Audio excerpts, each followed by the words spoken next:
da a entender que le hubiera gustado recibir esa lana.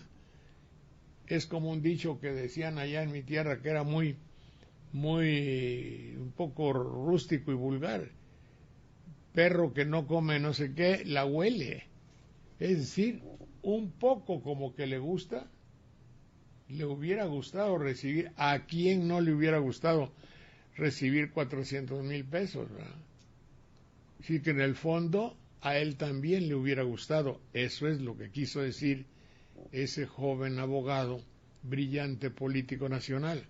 Así es que el mundo de la política en México es un mundo, y aquí sí hay que hablarlo un poco generalmente, que necesita una privatización, reestructuración.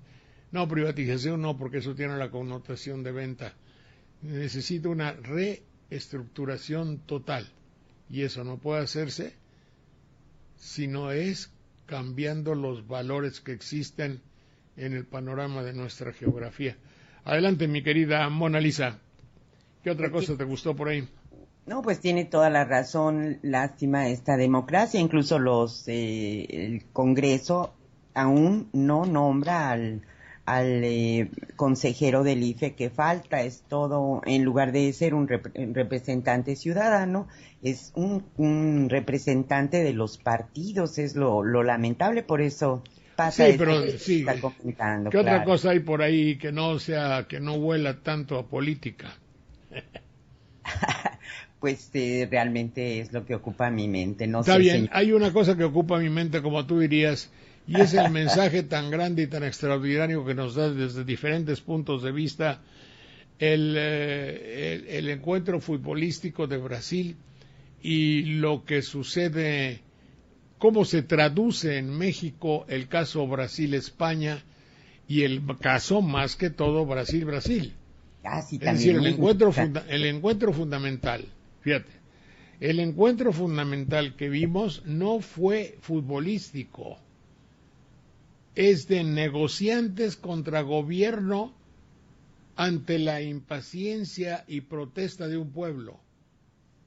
Los negociantes del deporte en el mundo, que se organizan en mafias internacionales para explotar el fanatismo creado por los medios de comunicación electrónicos, es decir, los grandes negociadores, llámale FIFA, llámale todas las delegaciones que haya de fútbol, en unión y en una unión verdaderamente deleznable, hacen que crean en el mundo,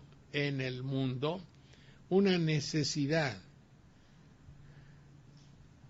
utilizando desde luego la natural simpatía patriótica, nacionalista y de sentido de propiedad que se tiene ante mi partido, ante mi selección. Y entonces yo me acuerdo, y las palabras de don Fernando Marcos, que decía: ¿dónde hay en el mundo algo que convoque a 70 millones de habitantes? 70, digo, a 22, no sé cuántas naciones había en aquel entonces, o no sé cuántos cientos de millones de gentes. Sí, pero esos miles de millones de gentes les incentivaron, se fanatizaron utilizando una acción cultural, educativa e inherente al ser humano, que es la de competir y ver quién es mejor. Y en el campo del deporte, obviamente, esto también tiene su razón de ser. Es decir, yo hago de mi cuerpo algo con lo cual triunfo y me voy a asociar con un grupo de amigos inteligentes, nótese, inteligentes, a los cuales se une la destreza de nuestro cuerpo para hacer con ellos un noble y digno sentimiento de competencia y tener la satisfacción de vencer a un enemigo espiritual y lamentarlo si somos vencidos. Pero pusimos de nuestra parte lo mejor en dos factores y dos secciones: nuestra inteligencia que gobierna las acciones de nuestro cuerpo.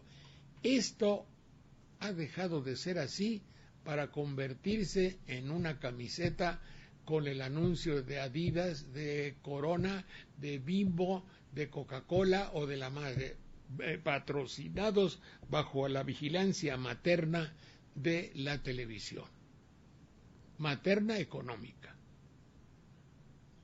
Y lo que importa es que hoy les voy a subir el billete de mi estadio y el boleto de mi estadio, y que ya no va a valer 200 sino 1,000 pesos. Y tú vienes y gritas y te apasionas y te disfrazas. Tu pueblo, yo no te pido que pienses, yo no te pido que hagas, vale gorro si haces o no deporte, si engordas o te carga lo que sea, si es una bola de sabritas o de papas o de chocorroles, o si te inflas de cerveza. Pero es lo que yo busco.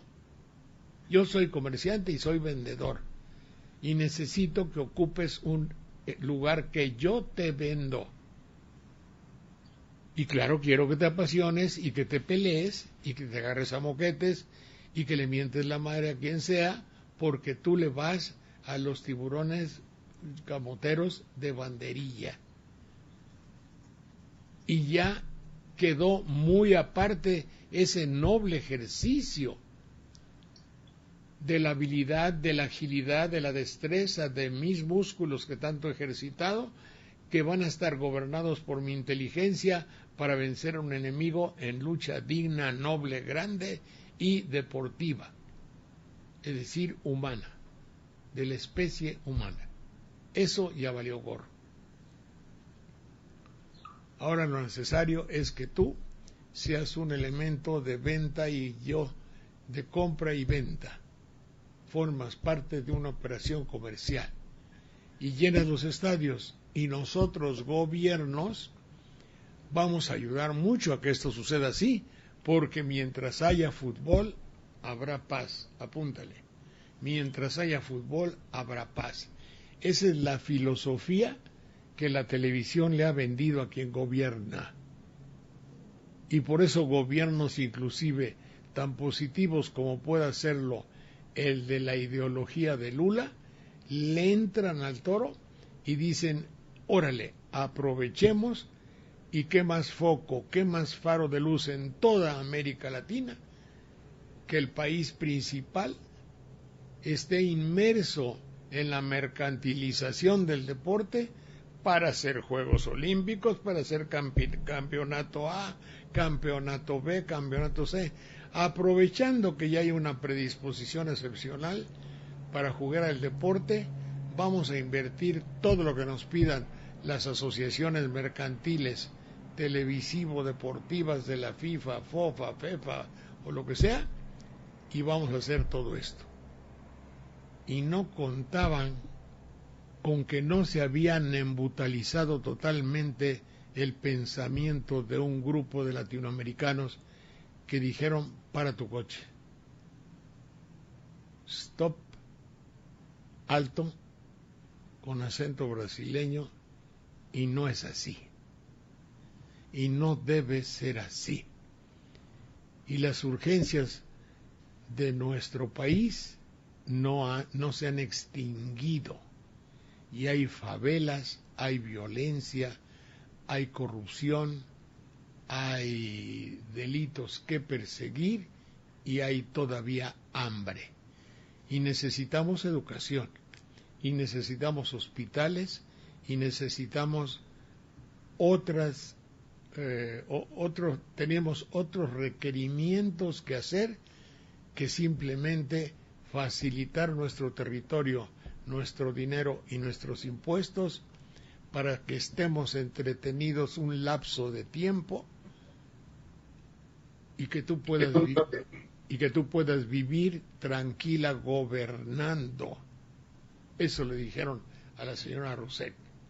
Por eso te chiflamos y por eso protestamos, y aquí estamos en pie de guerra y en pie de lucha para oponernos ideológicamente a esa invasión pavorosa del mercantilismo televisado, así genere miles de cientos de millones de pesos para dar pábulo, para dar gloria y presentar un ring, una arena, una cancha de lucimiento para miles de locutores de América Latina y del mundo, y obvio de España,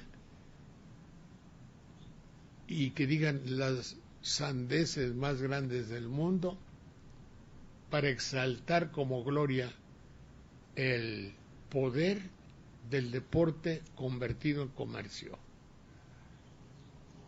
Hago un paréntesis aquí para señalar a México como exportador de censura. Porque si bien México tiene muchas ganas de quedar bien ante el mundo, y vemos que va el presidente, y vemos que va una comisión de diputados de banderilla a decir que vendemos muy buenos chicharrones, y a llevarles que vendemos no sé qué, y sale una comisión a China para venderles los aditamentos de no sé qué madre, y entonces todo el mundo sale a vender a México. El mexicano locutor sale y hemos encontrado una fuente de exportación más significativa y más curiosa. Somos exportadores de censura. Sí, exportamos la censura que la televisión manifiesta en México, la exportamos. Y un señor locutor merecedor de todas las glorias, premios y nuestros respetos, va y dice los vándalos. Pero aquel droit, que quiere decir con qué derecho, ya calificó a los vándalos y ya los segregó y ya calificó de que vienen a afear la fiesta o de que qué se hace para combatir a los vándalos. Aparte de que sea o no injerencia en la vida política de otro país, que eso es discutible, pues tiene todo el derecho de opinar, obvio, no faltaba más. Lo está haciendo a nombre de un país, se arroga. Él se arroga, el locutor, se arroga la voz de un país. Son locutores nacionales que están en el extranjero. El caso más evidente es el que voy a narrar, pero en fin, ¿por qué llamarles vándalos? ¿Por qué no llamarles inconformes? ¿Por qué no se ve la génesis de su inconformidad? Eso sería más periodístico, digo yo. Un periodista que ve el origen, como digo, el meollo, el genoma de la inconformidad social.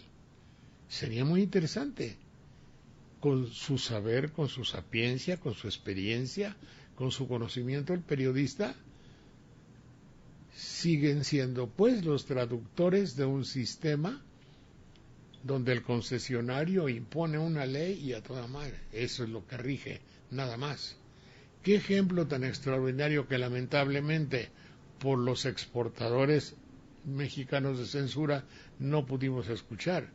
Dice el locutor en Radio Milenio, radio o televisión, lo que sea. Hay Milenio Radio y Milenio Televisión. Es donde sale, lo único bueno es una señorita que sale a dar el tiempo, ¿verdad? Ay, señor Saldaña. Ahí sí. Y creo que ya hay repuestos, ya salen 2 o 3, ya me confundo, chino. Bueno, pues ya digo que eso es digno de señalarse, y como digo una cosa, digo otra. Dice este mamoncísimo, perdón que le diga así, es de afecto, dice el locutor: oiga, señor Gálvez, ¿qué piensa usted de esto que ha habido de ciertas protestas? Creía el locutor que el futbolista iba a seguir la ideología y la pauta que le estaba tendiendo el hombre del micrófono. ¿Qué piensa sobre estos protestas que tanto afean a la fiesta del fútbol o lo que sea?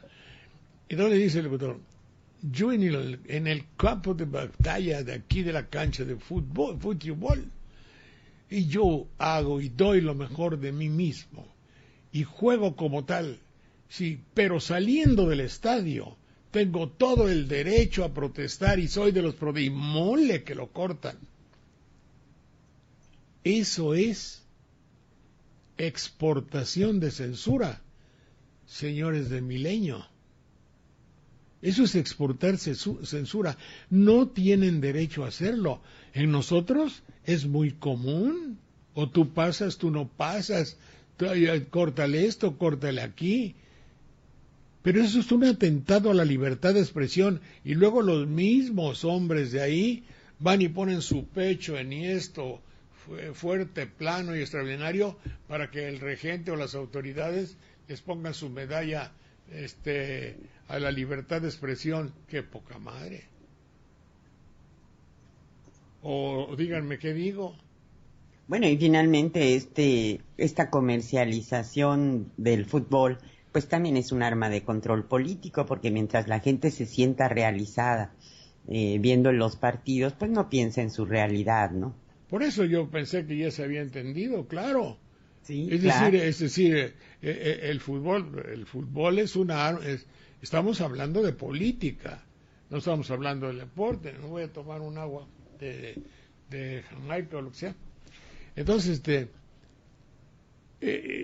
este hombre que fue como exportador de censura y las reflexiones, la fiesta, lo que afea y lo que viene a ponerse el negrito en la leche o lo que sea, o lo negro en el arroz, no sé cómo se dice, siempre hay una reflexión de la televisión mexicana que exporta su pensamiento, que exporta la gema extraordinaria de su manera de pensar de allá, como queriendo ayudar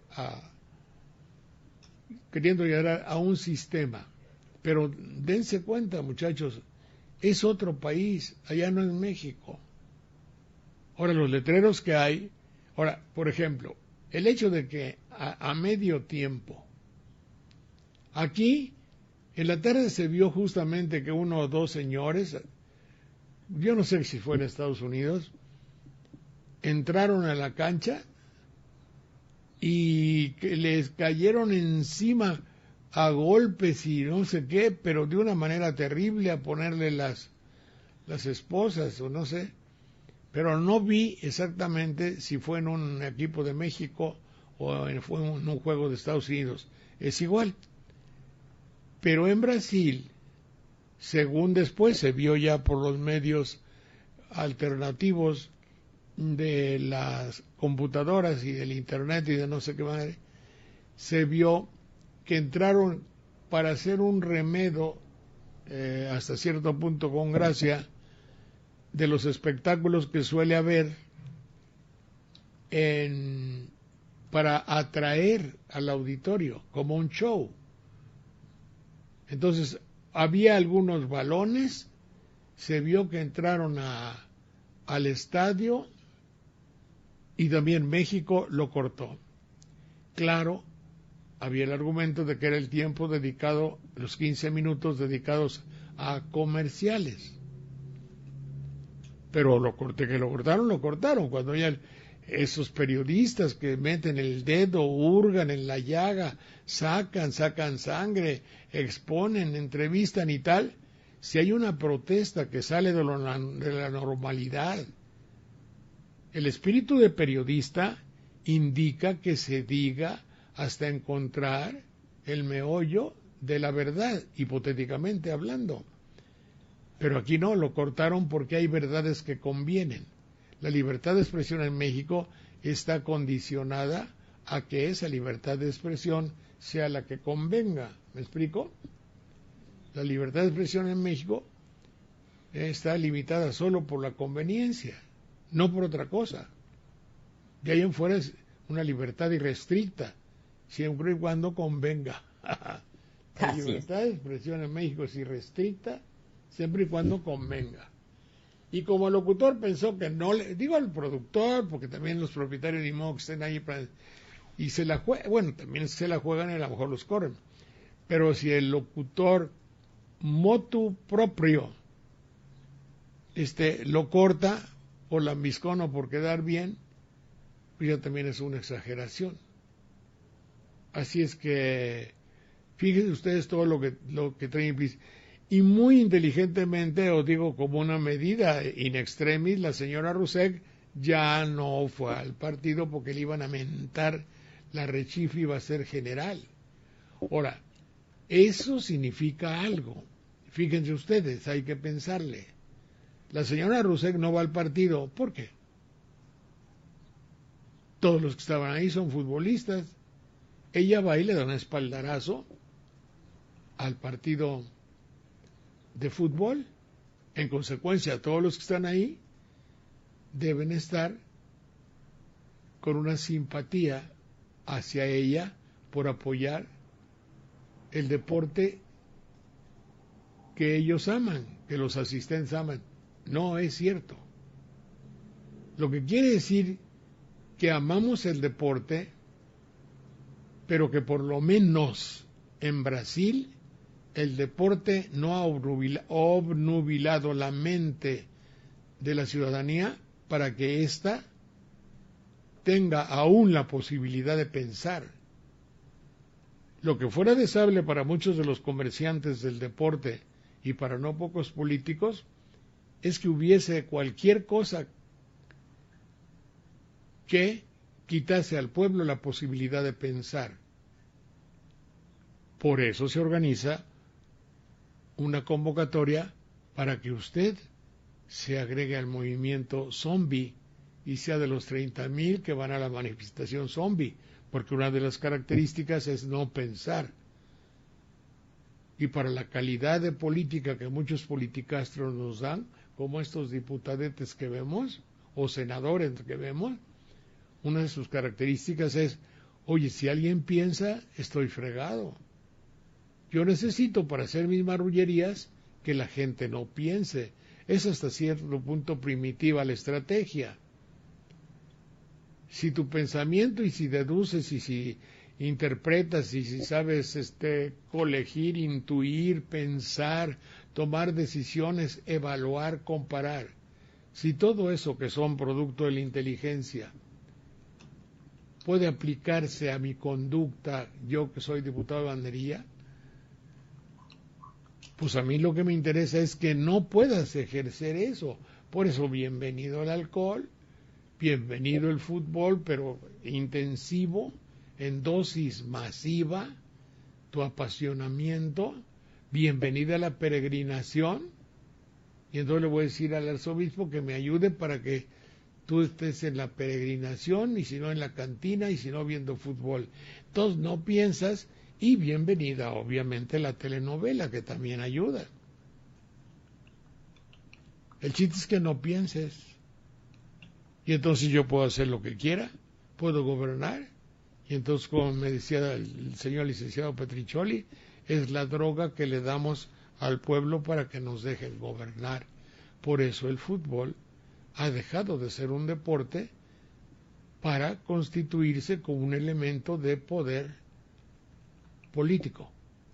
Eso es indiscutible. Y para eso cuenta con un ejército muy bien entrenado, muy gritón, muy obcecado, muy firme, muy Sornis jefe, ya inventé. Y ese Sornis jefe significa el hecho de que obedece totalmente al sistema. Él podrá justificarse y decir estoy cuidando mi batea, pero por ejemplo no, ese futbolista que quisiera saber el nombre, es algo como Galvez o Salves o algo así, que se lo dijo clarísimo al locutor mexicano, saliendo del campo yo puedo pensar. Eso es lo que tendría que haber dicho y eso es lo que no es comprendido en México. Aquí pertenecer a una institución implica que pienses con esa institución. Estaba yo platicando con unos cuates que tuvieron la gentileza de invitarme a comer oye, ¿es tu amigo tal político? Y me quedé pensando, sí, sí es mi amigo. ¿Y qué dices de lo que hace? No, no me gusta. Y entonces se me ocurrió decir algo, el que tiene un amigo político no es amigo de una persona, es amigo de dos. Él dice, no tiene relación con una persona, tiene relación con dos. Si tú eres amigo de un político, porque lo conociste de niño, porque fue tu amigo en la escuela, porque le seguiste su trayectoria y conoces a su papá y a su mamá, porque son del mismo pueblo, tú eres amigo de él.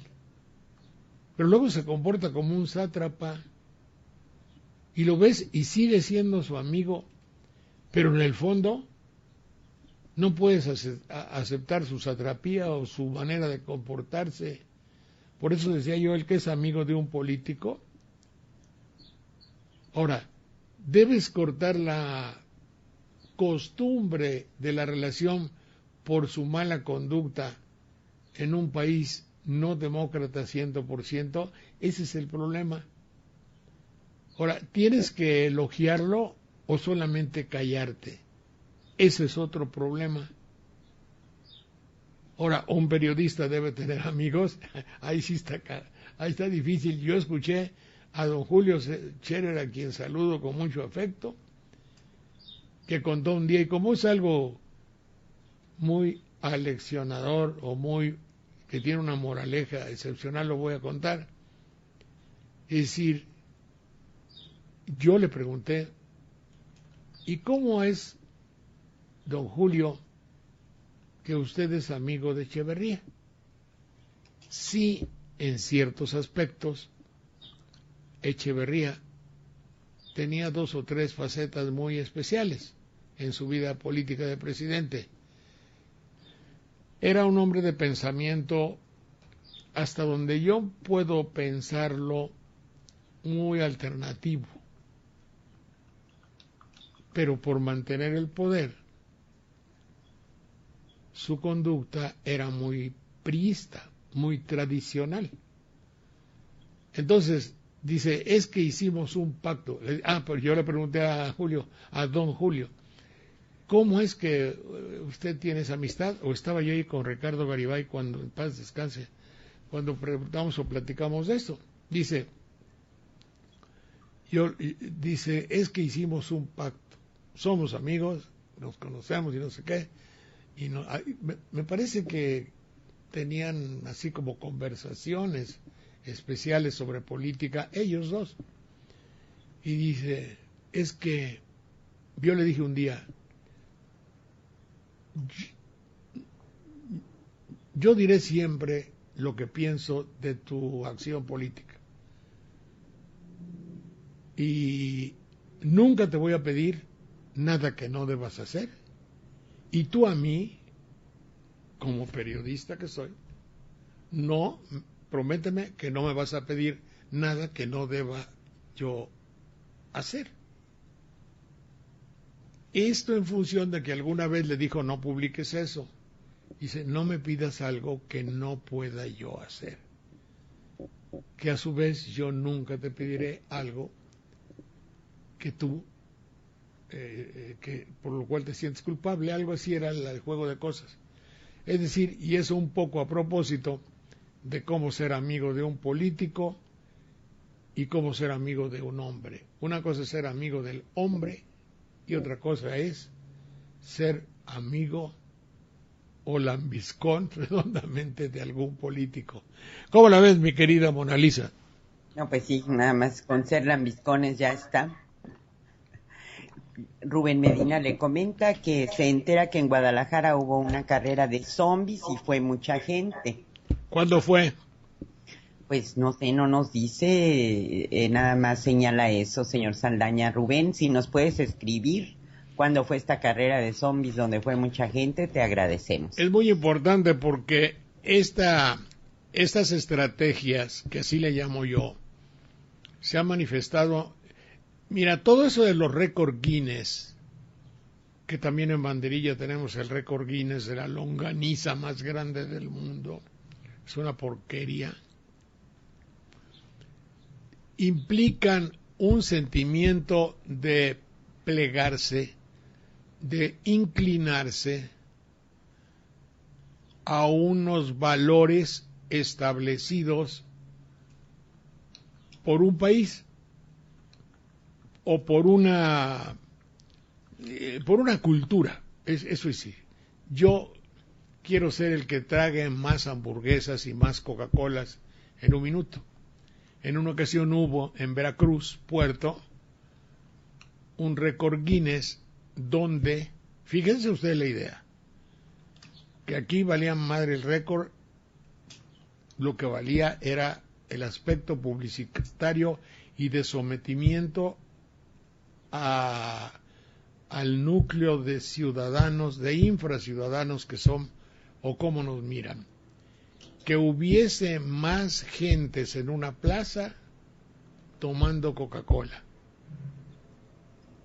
El récord, no sé quién lo tenga, había 500,000. Y en Veracruz se juntaron solo 450,000 con una Coca-Cola en la mano para tomársela. Y vinieron los representantes de Guinness para dar fe de todo eso, y los jarochos porteños estaban un poco desilusionados por no haber podido romper el récord Guinness de más mexicanos o más humanos con una Coca-Cola para tomársela o tomándosela. Lo que implica esto es el sometimiento de la raza humana a unos mercachifles que venden un refresco en el mundo. Dicho así, no significa casi nada. La Coca-Cola es un producto cultural de la humanidad y significa un plegarse, un inclinarse a un sistema de valores donde el dinero es lo fundamental. Por ende, es la renuncia a todo aquello que tiene que ver con la espiritualidad, es decir, el time is money. El juego se llama ganar, ganar, es decir, yo vendo y vendo refrescos para el hombre. Puta. Todo obedece a un espíritu de sometimiento de la humanidad. Por eso a propósito de qué era esto de los, porque luego me voy pensando y ya por la vejez y la edad me ofusco, pero estábamos diciendo un poco, bueno, acerca de los zombies. Ahora, el hecho de la cultura no me gustaría decirlo, pero la infracultura o la publicidad sobre los zombies, yo creo que es, y voy a llamar al doctor Lara Peinado, ¿te acuerdas? Hay que decirle que estudie un poco psicoanalíticamente lo que significa tener y rendirle culto mágico y fantasioso a una vida muerte. Porque cuando usted quiere a un zombie, cuando usted querer es una palabra muy rara, cuando usted sigue la filosofía o cultura o tiene admiración y es fanático de los zombies o de la película zombie, está apelando desde luego a un sentimiento fantasioso y real de la cultura humana en toda esa mancha mágica que existe en las Antillas y en Sudamérica y en México también a veces, y que es la magia y la fantasía y lo paranormal y lo extraterrestre o extraño. Pero el hecho de seguir los zombies implica un culto a la muerte, una muerte productiva, porque a los zombies los despertaban para trabajar.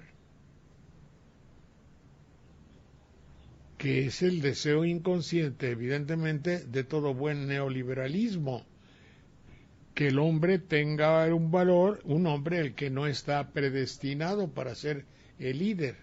Es decir, la élite, ese 1.7% de grandes detentadores del poder, en todas las circunstancias, el dinero, ponga el 2 o 3% en nuestro país, lo deseable fuese tener y gobernar a un país con las características de los zombies, no pensante, no demandante, sin necesidades, que coma poco. Tanto es así que ha habido políticos que dicen, hombre, yo con 10 pesos como. Es decir, su deseo interior es que no se gaste en comida. Un país que se levante a trabajar y que vaya como peregrinación de no pensantes por la vida. Por eso es muy importante, y ha habido manifestación zombie en Jalapa, ha habido manifestación, bueno, la de México fundamental, en Jalapa hay uno que tuvo mucho éxito, y ahora la que me cuentan de Guadalajara, que hay que tener los datos, y hay que seguir... ¿Cómo? Wok en el chat nos dice que de seguro la carrera de zombies fue por el estreno de la película Guerra Mundial Z, o sea, Guerra Mundial Zombie. ¿Tú lo disculpas por eso? Se estrenó el viernes y es con Brad Pitt. Es una película que trata, por lo que veo aquí en las crónicas, un film de zombies que pone en la mesa una serie de ideas, es una guerra mundial. Y sí, efectivamente nos dice Rubén Medina que fue este viernes o sábado. La película se estrenó el viernes y seguramente tiene que ver esa marcha zombie con esto. Con esto, o sea, pues sí, ya... Perdóname, Mona Lisa. Evidentemente esto solamente subraya el sentido mercantil de lo que estamos diciendo. Lo mercantil es la motivación fundamental de todo lo que está sucediendo en el mundo. Mercantil el fútbol, mercantil el Banco del Vaticano, no sé si se oyó bien. Mercantil el fútbol, el Banco del Vaticano, los zombies para que vayan a la película, pero todo de paso implica el sometimiento de lo humano por el camino del no pensamiento, por el camino de la no protesta. Por eso el locutor de México exporta su censura a lo de Brasil. Por eso se corta el cachito. Por eso las autoridades y el presidente municipal de Zapopan o donde coño sea, ¿no fue en Guadalajara? ¿Dónde fue la manifestación de zombies? En Guadalajara. Por eso dan permiso, porque les beneficia. Es decir, todo lo que sea no pensar es no protestar. El que piensa protesta. Por eso no conviene que nadie piense. Por eso se cierran muchos medios de comunicación, porque hay pensamientos que lesionarían. Pensar es peligroso. Ese es un buen aforismo. Un riesgo que hay que evitar a toda costa. ¿Eh? Un riesgo que hay que evitar a toda costa. Por eso, no saben cuántos fueron, por película o no película. El hecho de que haya películas de zombies debe ser, si no me equivoco, una película norteamericana. Y al ser norteamericana, obedece primordialmente a la filosofía de lo norteamericano. Entonces, obviamente pertenece al círculo del neoliberalismo, de una doctrina mercantil generalizada. No sé si sea muy complejo lo que estoy diciendo o yo esté muy loco. Parecería ser que no es de fácil comprensión, ¿verdad? No, pues no. Si luego ni yo me entiendo, imagínense ustedes. No, es que yo creo que sí se entiende. Bueno, pues entonces nos me supiste decir, ¿hubo manifestación o nomás fue película? Hubo manifestación y... Claro, lo que hay que saber es cuánta gente de Guadalajara fue a la manifestación. En Jalapa me parece que fueron 9,000, que es muchísimo para la cantidad de gente que hay en Jalapa. Obviamente en proporción fue muchísimo, muchísimo más que en México, que fueron 29,000, pero hay que ver en Guadalajara. Adelante por ahí. Bueno, también estaba yo leyendo una noticia que también tiene que ver con esa comercialización, pero resulta que en los bares adulteran el 60% de las bebidas, señor Saldaña. Una noche de copas puede convertirse en una tragedia debido al alto número de bebidas alcohólicas adulteradas. Dice aquí que el 60 y 40% de las botellas que se ofrecen en establecimientos como bares, vinaterías, restaurantes y hasta hoteles son adulteradas de acuerdo con los datos de Profeco y de las cámaras de la industria tequilera y de la industria de vinos y licores. Y dice que también pues los meseros son los que están y los cantineros coludidos porque ellos son los que suministran las botellas, pero fíjese que lo grave es que los adulteran con metanol y al principio pues eso produce embriaguez, somnolencia, vértigo. A las 12 horas, dolor de cabeza, de ese que pulsa, ¿no? Dolor abdominal, vómito y descoordinación de movimientos. A las 30 horas, dolores musculares, diarrea, dificultad respiratoria, disminución de la frecuencia cardíaca e hipertensión y alteraciones del sistema nervioso y convulsiones y visión borrosa. Pero si no se trata el paciente que ingirió bebida adulterada con metanol, puede causar ceguera, colapso circulatorio, convulsiones y coma y muerte por falla respiratoria. Es gravísimo, ¿no? Y pues por lo que reportan aquí, son como 16,000 lugares que tienen detectados que tienen esta práctica, de los cuales 2,200 están en el Distrito Federal y 15,000 en el resto del país. Sí, fíjate que parecería ser, tratando de hablar de lo mismo, parecería ser que hay cierto deporte nacional, cierto placer generalizado en hay una nueva cultura del placer. ¿Por qué hacerte un bien si te puedo perjudicar? Es decir, inclusive en la aplicación de la ley, muchas veces la ley se aplica para cometer una injusticia. La ley muchas veces se aplica para cometer una injusticia, pero se hace con cierto placer. No dejo de pensar siempre que hablábamos de esto, del libro de Cereijido, ¿se llama?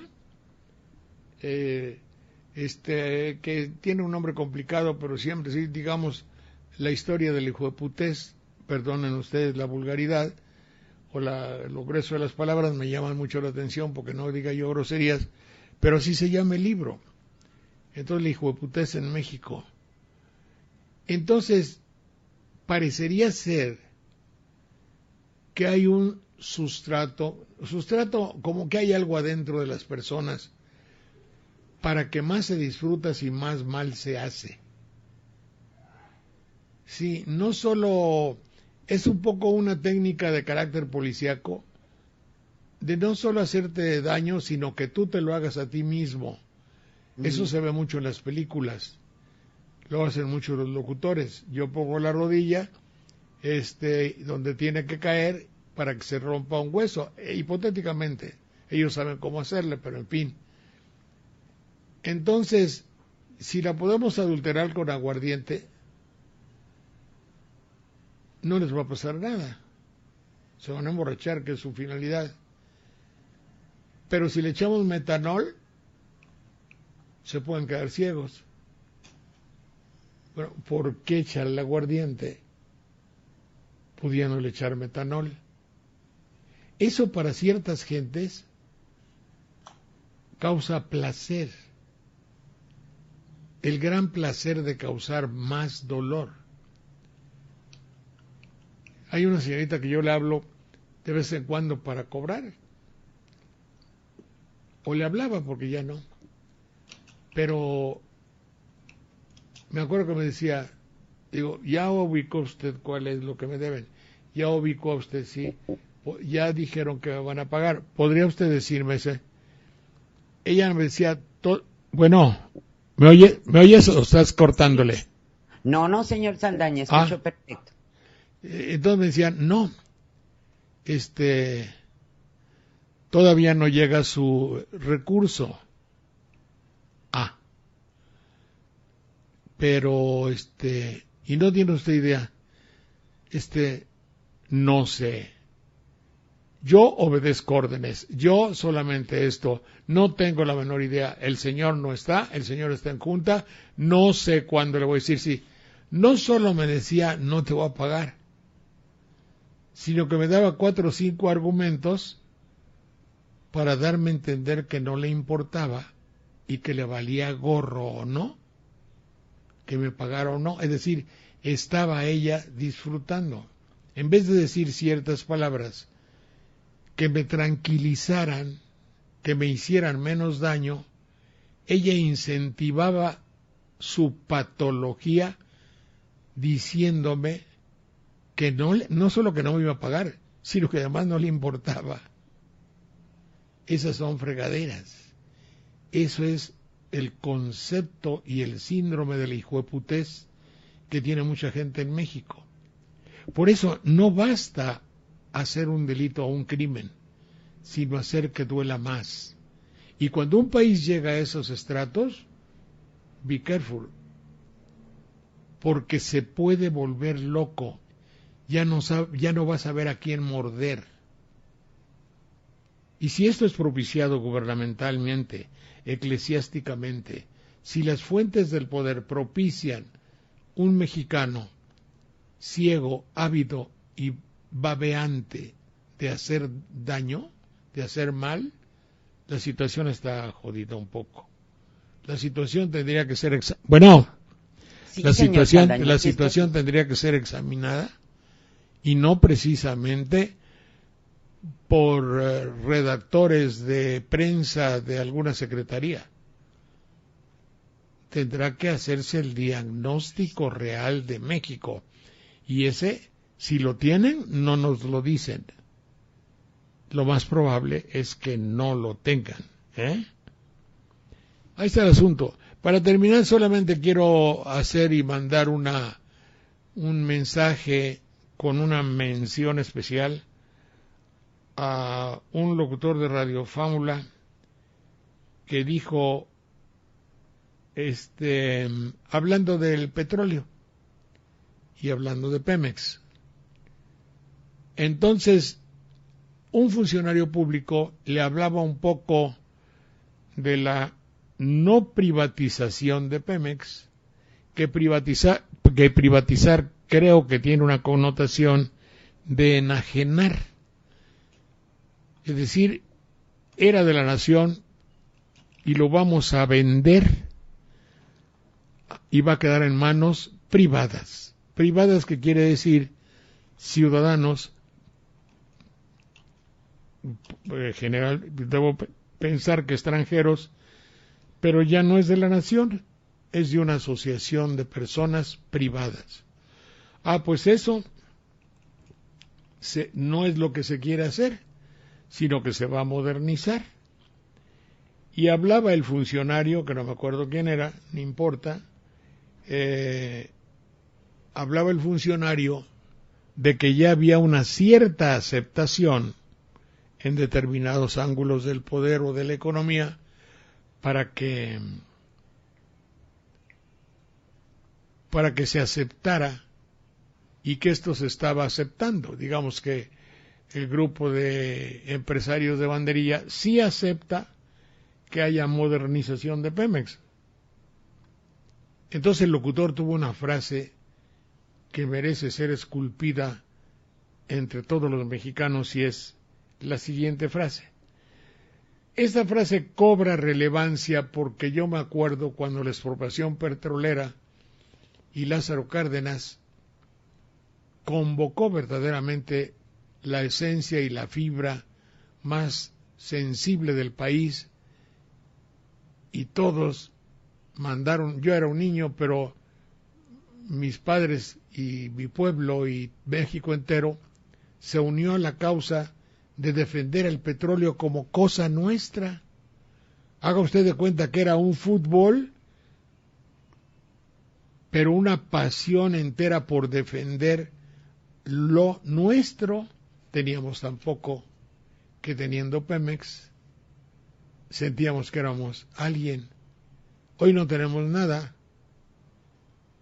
En fin, por eso sería deseable que no se hiciese nada que pareciera venta, o ninguna modernización que parezca modernización y sea venta, o ninguna privatización que por corrupta sea venta. Habría que utilizar un estudio profundo de los términos y de la realidad. Es otro boleto. Lo que dijo el locutor, dijo, qué bueno ver al país que ya no está envuelto que ya no está en esa bandera, enrollado en esa bandera del petróleo mexicano. Señor Beteta, ¿usted quiere? Es decir, para él le parece deleznable, criticable y pinchísimo que Pemex sea mexicano. Es qué bueno ver al país que ya no está enrollado en esa bandera del petróleo mexicano, de petróleos mexicanos. Es decir, él quisiera que fuera Pemex de los chinos, de Europa, de Estados Unidos. No lo dijo, no dijo de quién, pero a él le molestaría, le molesta pues que el mexicano piense que es propietario de lo suyo. Quiere decir, si dice que qué bueno que el país no esté enrollado en esa bandera, con la connotación tan peyorativa que tiene enrollarse en la bandera de algo, ¿verdad? Que quiere decir qué cursi, qué ridículo, qué equivocado, qué fanático. ¿Cómo osas tú, pueblo de México, querer que el petróleo sea tuyo? Ese es el pensamiento de un colega. Yo no tengo que decir ni que haya derecho de réplica, porque por no decir mi nombre, ninguno de ellos aceptaría conversar conmigo. Pero de todas maneras lo digo. Son personas, ahí está la onda que decía yo, ser amigo de dos. Yo soy muy amigo de todos ellos, pero obviamente que discrepamos en nuestra manera de pensar y de ver las cosas del país. Espero que lo acepten. Y desde luego que nada me haría más placer. Obviamente a su programa no podrían invitarme, puesto que estoy boletinado para ir a cualquier programa de radio, menos al de Lili Arellano. Y obviamente ellos aquí dicen, no existe, pues no existe, son muy poca gente, no existo. Son partes también de esa censura que llevaron los locutores de México en ese año de gracia del 2013 a la Copa de Fútbol. Creo que está brincando mucho esta fregadera, ya mejor vámonos. Adelante, Mona Lisa. Pues se va a espantar el señor Beteta porque el domingo 8 de septiembre a las 10 de la mañana en el Zócalo de la Ciudad de México va a haber una gran movilización pacífica en defensa del petróleo, así que va a ser coraje. Mucho gusto saludarte. Hasta luego, señor Saldaña. Gracias.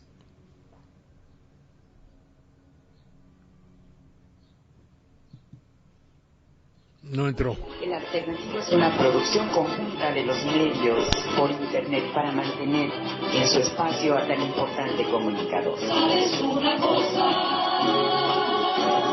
Estoy hasta la madre de tanta demagogia, de tantas entrevistas y tanta inseguridad. ¿Sabes una cosa?